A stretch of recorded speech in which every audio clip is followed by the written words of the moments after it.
গণভোট দেওয়া জায়েজ আছে কি? হ্যাঁ ভোট দিলে কি ঈমান চলে যাবে? প্রিয় ভাইয়েরা, এটা আমাদের রাজনৈতিক একটা বিশাল বড় পরিমণ্ডনের প্রশ্ন। ঈমানের ক্ষেত্রে হ্যাঁ অথবা না বললে যে আমাদের ঈমান চলে যাবে অথবা থেকে যাবে, বিষয়টা এরকম নয়। কিন্তু অনেক প্রসঙ্গ আছে যেখানে আপনি এসে দাঁড়িয়ে গেছেন, এখন দাঁড়ানোর পরে আপনার হ্যাঁ এবং না একটা বিশাল বড় পার্থক্য তৈরি করবে।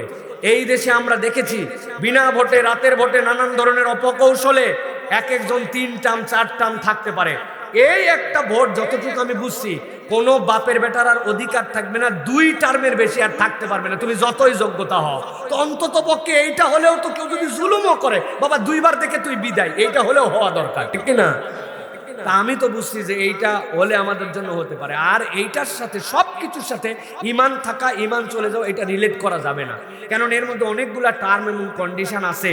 আমরা আমাদের দেশীয় পরিপ্রেক্ষিতে অনেক জিনিসপত্র আমরা মেনে নিয়ে চলি, যেটার সাথে আমাদের, যদি আপনি বিশ্বাস করে ওর সাথে জড়িত হন যে ওইটাই ঠিক, ওটাই করতে হবে, তাহলে আপনার ঈমান থাকবেন। এখানে সরকারি কর্মকর্তা আছেন ভাই? আছে। কোন ব্যাংকের থেকে বেতন নেন? শাহজালাল ইসলামী ব্যাংক না?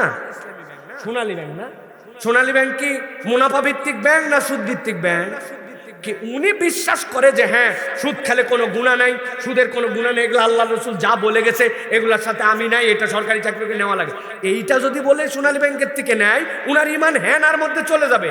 কিন্তু উনি সরকারি কর্মকর্তা, এই ব্যাংকের বাহিরে নাই, আমি সুদ পছন্দ করি না, আল্লাহ হারাম করছেন, হারাম মানি, এটা যেন দূর হয় তার পক্ষে আমার প্রচেষ্টা আছে, কিন্তু আমাকে ব্যবহার করতে হয়, তাহলে আপনার জন্য একটা ওসিলা খুঁজে পাবেন। এখন হ্যাঁ আর না যদি আপনি বের করতে চান ঈমান দিয়ে, অনেক কিছুতে আপনার চলে যাবে। সুতরাং কৌশলে ঈমান এখানে যুক্ত করে আপনি নার পক্ষে সাপোর্ট নেওয়ার জন্য ঈমান এখানে যুক্ত করালেন, আবার বাকি জায়গায় আপনি আবার অন্যদিকে থাকেন, এই সকল কৌশল অবলম্বন করা ভালো না। আল্লাহ আমাদেরকে বোঝার তৌফিক দান করেন।